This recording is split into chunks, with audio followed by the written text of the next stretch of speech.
Welcome to This Moment in Democracy. I'm Saladin Ambar. This episode was recorded on April 6, 2023.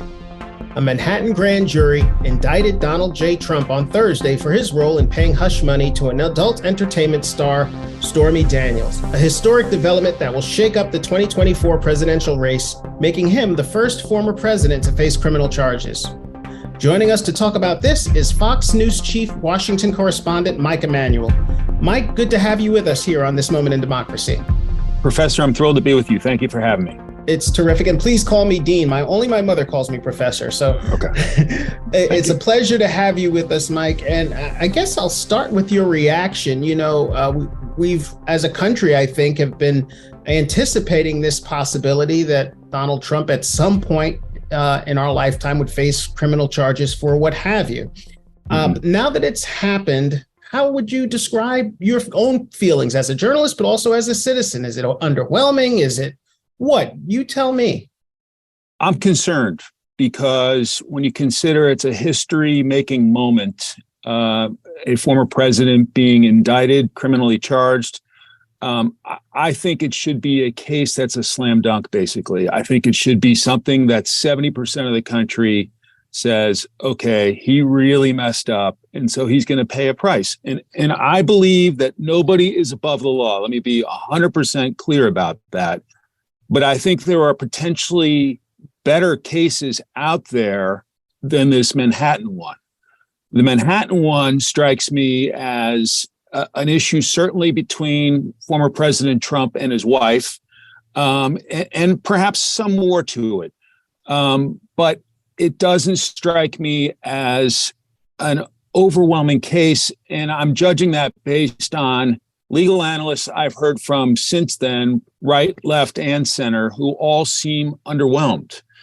And so I think when you look at the documents case at Mar-a-Lago, I think a lot of experts who I respect and trust think that that may be a more compelling case potentially.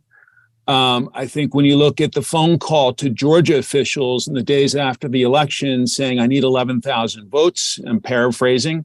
Right. I think that may be a more compelling case. And so I just worry about this, and we can get into this more if you like, but I worry about this because the country's already very divided. I don't want anything as a patriot. I don't want anything that further divides the country. I would like to see some healing at some point. If he broke the law, then there should be consequences. But this case, I think so far appears to be underwhelming. And obviously, everybody will have their chance in court to make their case, make their arguments, and we'll see how it plays out. I'm certainly not wanting to judge it, but I think the first in this kind of history-making criminal charges against a former president should be overwhelming, where the country says, aha, of course, that's why they prosecuted him. Yeah, clearly you're not alone in that opinion. I think we've all heard people, both on the left and the right, voice concerns, as you articulated, that this has been the first indictment, and that perhaps some of the other possibilities lingering out there would better have served the country if they had gone first. Having said that, why do you think this investigation led to criminal charges? Do you believe there's some credence to this being politically motivated? And if not, what's the there that might alleviate some of that concern for you or others?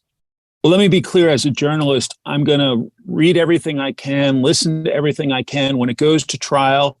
And if I'm wrong, I will be happy to say I was wrong about that there was more there than perhaps I think at this point. I am worried about it being politically motivated potentially, because if you campaign on, I'm going to prosecute Donald Trump, that worries me. And I also think that the Justice Department looked at this case, the Federal Elections Commission looked at this case, and they both passed on it. And so Cyrus Vance, the previous DA in Manhattan, looked at it and didn't go forward. And I saw an interview with him on a competitive network where he didn't really want to throw Alvin Bragg under the bus, but he was also very careful with his wording, and it led me to believe that he, looked at it and didn't think it was all that. And so that's part of what concerns me about this case. Fair enough. Well, I appreciate that. Do you expect, and in your own reporting it and listening to what's going on around the country, do you expect there'll be other indictments coming soon, the upcoming weeks, as some have speculated? And if so, where do you think who will be first? I think it's quite possible. People I've talked to, sources I have, and also some of the people with expertise at the Justice Department suggest, that Mar-a-Lago classified documents case could potentially be a serious charge against the former president. Some have suggested perhaps there was obstruction in terms of returning those documents to federal custody.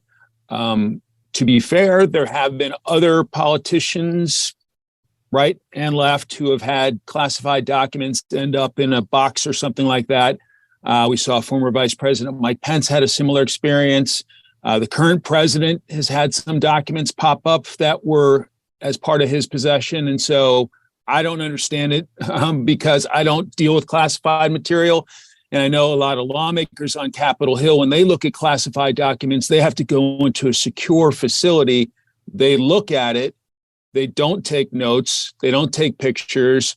They leave the material behind and they walk out. Obviously, for a president of the United States, there's different rules for handling classified information. But when you leave office, obviously, you're supposed to leave that behind with the National Archives and following the proper laws. And so I think there are a lot of people who think that could be a stronger case. So I think there's some anticipation that could be on the horizon. And then the other one being where he was on the phone calling Georgia officials saying, I need 11,000 votes or so.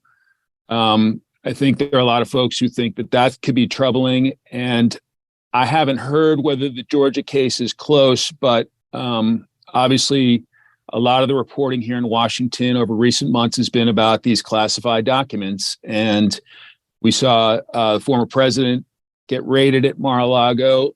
Former Vice President Mike Pence had some documents in his possession that he quickly turned over. Right. And President Biden had to deal with some documents as well. And so, it's a different thing because a lot of other government officials deal with classified documents in a secure facility and they don't leave with them. Obviously, for a president, it's a different standard. Indeed. And of course, both Mike Pence and I guess President Biden have cooperated with the National Archives, et cetera, in getting these documents back. So we'll see how that plays out. But, we'll all stay tuned. I want to, have us think about, have you considered the way Democrats have reacted to this before we get into the Republican field or potential Republican field going forward? What's your assessment of how Democrats have reacted to the news? Are they too celebratory or are they properly muted? What's your assessment? Yeah, I think some have been sober about it. Some have suggested, their concerns about the future. And is every president, once he or she leaves office, going to be subject to some prosecutor somewhere going after them?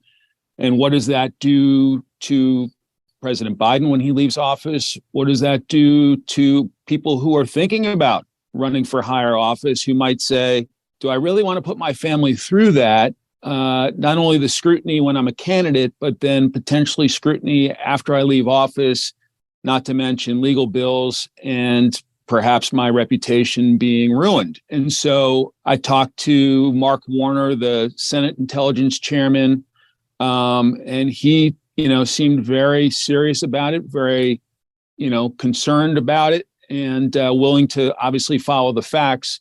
But I think others have celebrated because, they just can't stand the former president. And so they're excited that he's in hot water. And so, we'll see how it plays out. If he gets convicted by a Manhattan jury, then, they may be warranted in their feelings about it. But what I find more troubling is kind of whether this is going to, you're kind of breaking the rules of the road and whether the best and brightest will want to run for president of the United States going forward, or they're going to say, you know what, I don't need the headaches. I'm going to keep doing what I'm doing. Well, and I appreciate that. Let me add an additional concern, one that hasn't come up yet, which is one I have, and I think others have articulated, which is not going after President Trump. What is the possibility of reinforcing the belief of many in the public that whether it's presidents, politicians, executives, the Epsteins of the world, you name it, that there's a different set of rules for those in power, and Donald Trump, like anyone else, should face the same kind of legal scrutiny that you or I or anyone else would have to face if they were, accused of, running their business in a problematic, potentially criminal way. How about that? How do you react to that concern? I could not agree with you more. I think if he broke the law, if Democratic politician broke the law, if you name it, broke the law, then there should be consequences. I think there is a problem right now of a lack of accountability in this country in many respects. And so I think people taking ownership, when I messed up, raise your hand, say, I messed up. I tried to do my best, but I fell short of the standard. If you broke the law, yeah, there should be consequences. And I think that reinforces to the country that, no one's above the law. And so I'm 100% in on that. I think that's the way the country ought to run. I believe we are the greatest country in the world. I believe we should set a higher standard for everybody. And I believe those who are elected to the highest office in land should certainly be held to a very high standard. I want the best. I want the best examples for our children and one day grandchildren, God willing. And so, yeah, I'm all in for accountability. I just worry about the first time whether this was the best case to bring. I think that's well said. Thank you. I appreciate you rounding out that part of the conversation for us. It's Sure. A trying time for the country, no matter what anyone thinks about what should or shouldn't happen to the former president. Let's get into politics a little bit. Sure. And talk about how this may play out for, first up, Ron DeSantis. He's been leading the field against Donald Trump, but he's also been trailing him. And it seems like in recent polls that lead that Donald Trump has against him, assuming they both run in 2024, that lead seems to have increased considerably, particularly since news of a potential indictment has arisen. Do you think this is going to affect DeSantis and his ability to be electable to win against Donald Trump? And how do you think it would affect the former president going forward? The indictment itself, is this going to strengthen him or is it going to ultimately prove to be a bit of a weight around his neck? For now, I think Republican candidates like DeSantis, potentially a potential candidate, and others who are in and others who are thinking about it, are in a bit of a box because they don't want to look like they're throwing their arms around Alvin Bragg saying like, yeah, this guy, yeah, we're with him, because that would be probably pretty difficult with Republican primary voters. Because I think a lot of Republicans probably believe this is political. But I think as there is potentially more trouble for former President Trump, I think an argument can be made if somebody's willing to stick their neck out to say, all right, it's time for new leadership. We need a fresh start. There's too much baggage here. And I think, former Governor Asa Hutchinson from Arkansas has suggested that, but he's polling, I think, at maybe less than 1% at this point. So I don't know that he's going to do the damage, but like if former Governor Chris Christie comes out and says, I'm going to take the fight to former President Trump and make the case that he's got too much baggage to be elected, it might not deliver Christie the Republican nomination, but it might allow others like Governor DeSantis potentially to ascend to the top.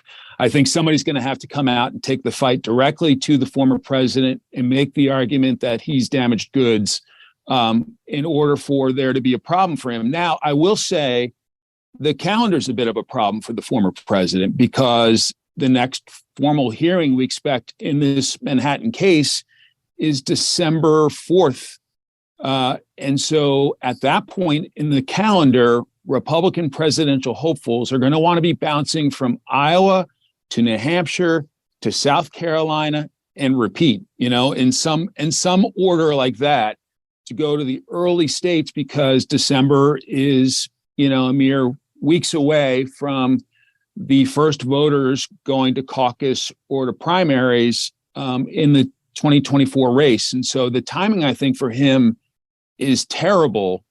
And I'm sure his political handlers were probably hoping that it could be moved up or moved back substantially. So I think it's a bit of a mixed bag at this point. And I think so far, people like DeSantis are, trying to figure out how to navigate it, and perhaps just giving it a little time before they actually have to come out and take it directly to the former president.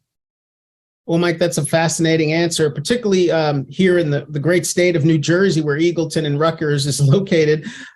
You mentioned Chris Christie, and I had not considered the possibility. I'd like you to expand on this a little bit. You're suggesting to me that Chris Christie's, aggressive stance against the president. He said he wouldn't vote for him if he were the nominee recently. You're saying that may help others, but not the former governor of New Jersey. Is that right? Can you expand on that? Why couldn't this be a lane for Chris Christie to march through? What are some of his negatives or challenges as opposed to someone like Ron DeSantis?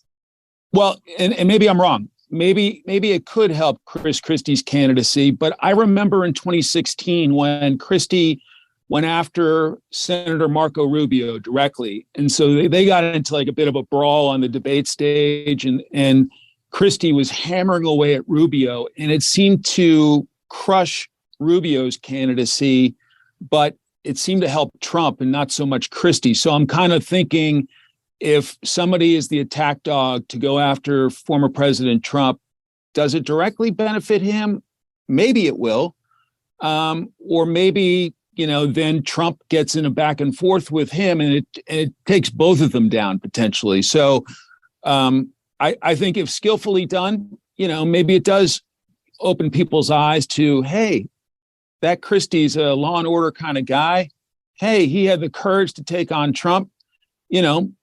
Maybe that does help his polling. I guess we'll have to wait and see. But I'm thinking if it's the 2016 model where he went after Rubio, it seemed to neutralize Rubio and ended up benefiting Trump.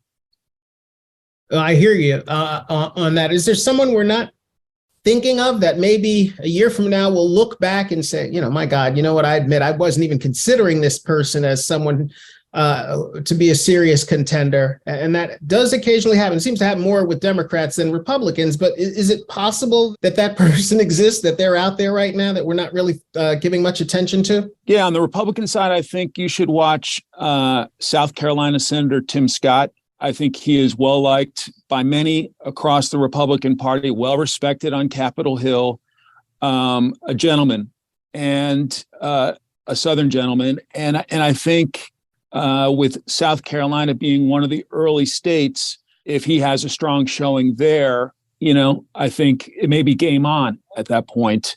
Obviously, he's not the only person from South Carolina considering a presidential run. Nikki Haley, the former governor of South Carolina, is in. And so, I guess potentially they could divide their support in South Carolina, and maybe it becomes a three-way race there, or, we'll see how it plays out. But I think Tim Scott's a very intriguing candidate. Another person that I've gotten to know because I live in the area and I covered some of his campaign in 2021 is Glenn Youngkin, sure.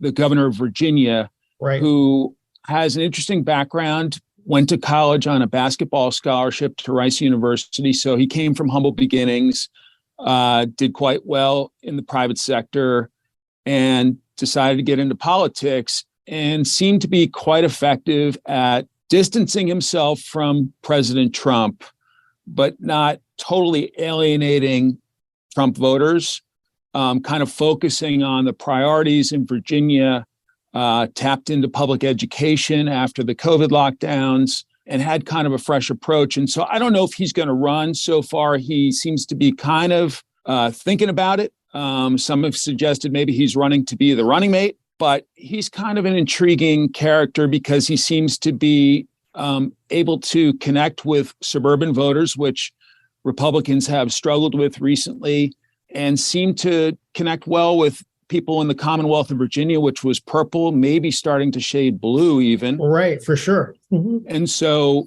those are two that I'm kind of thinking about, but we'll see. Maybe somebody will surprise all of us. Those are both interesting choices. And of course, the ability to raise money is always going to be part of the mix, and perhaps they'll be able to break through. I see that former President Donald Trump raised something like $10 million since the announcement of his indictment. I wonder who else might be able to maybe not scare up that kind of money, but do well in that business. It seems that the former president's re-election possibilities are not damaged, at least in terms of his ability to raise funds. Yeah, I think a lot of conservatives looking for a new voice, less baggage, are ready to write checks for Governor DeSantis. But as I think back to the 2016 cycle, Jeb Bush raised, $100 million and never really got off the launch pad. And so it's very early. We'll see how it plays out. But you're absolutely right. The ability to raise money to launch a national campaign, compete in all these different states and all these different media markets is essential. And so that's going to be a true test early on. Mike, at the very start of our conversation, I detected, and you correct me if I'm wrong, a little bit of an exhaustion in your voice about where the country is. And if I read that right, tell me what gives you hope. And we've been concluding these podcasts of late by asking our guests, if you wouldn't mind naming a song that describes this current moment in democracy to you. Ooh, all right. Let me get back to you on the song. I'm a little tired of drama, of bad news. I am a patriot first and foremost. Love the country. Grateful for the opportunities this great country has given me. I'm the dad of 2 teenagers, and so I certainly want us to hand off the country in better hands or in better shape than what we got. And I worry about that. And so we do a lot of reporting about China being very aggressive and threatening in some regards. And so, I worry about that for our children, our grandchildren potentially, and want to make sure that the United States remains a great place for the world to aspire to be like. And a great place for our families to continue to thrive. In terms of a song about the state of democracy, that's a great question. I guess I'm an old Stones fan, so Jumpin' Jack Flash feels like a little things are a little feisty. I thought you might go with "You Can't Always Get What You Want." That's a great one too. That is a great one too. Well, Mike, I can't thank you enough. I know you're busy, and probably as busy as you've been in a while, given all that's going on. Fox News Chief Washington Correspondent Mike Emanuel, thank you so much for joining us on this moment in democracy. Really appreciate it. An honor to be with you. I love the great work that Eagleton does, and it's energizing to speak with you, and so I really appreciate you having me. Today's podcast has been brought to you by the Eagleton Institute of Politics. Eagleton is a nonpartisan research unit of Rutgers University, New Brunswick. This moment in democracy was made possible in part by the generosity of Gerald and Kiko Harvey and Eagleton's many supporters. To support Eagleton's work or sign up for its newsletter, click the links in the description. To learn more about the Institute, visit eagleton.rutgers.edu and follow Eagleton on social media. Thanks for joining us.